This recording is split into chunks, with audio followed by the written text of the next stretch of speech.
Simplement és que Espanya no és el meu país. Era el país del meu pare, però no és el meu. Aquesta és la diferència. ¿Está usted seguro?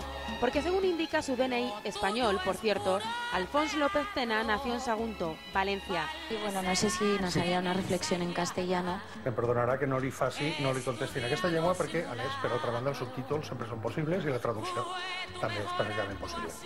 Y eso que tiene muy claro que los ciudadanos deben utilizar la lengua a la que tienen derecho. ¿Se considera usted necesario multar a los comercios que no rotulen en catalán? Sí. ¿Por qué?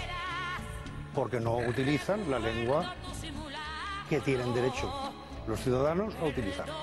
El líder de Solidaridad per la Independencia es un hombre claro a la hora de defender sus postulados más radicales de la independencia. Autor del ensayo Cataluña bajo España, la opresión nacional en democracia, cuya idea principal es que... El problema son que cada día España roba a cada català 3.000 euros. El problema es que cada día España roba 60 millones de euros a Cataluña. Bueno, más bien lo que quiere hacer con España es... Dic independentista. És a dir, per reventar Espanya des de dintre. Y claro, luego se enfada si no lo entendemos. No, pero si sigue con los mismos términos de tal, de si drogas y cosas de ese estilo, pues ¿qué quiere que le diga? Se ha acabado la entrevista y punto. Vaya a insultar a su querida madre, a mí me parece a su querida madre qué es lo que fuma y qué drogas toma. A mí me parece que adiós, buenos días. Una barbaridad de lo que usted está diciendo, señor López Tena. Bueno. Hombre de carácter que no se corta en defender acciones anticonstitucionales. Siguiente pregunta. ¿Debe ondear la bandera española en los ayuntamientos catalanes junto con la catalana? No. ¿Qué?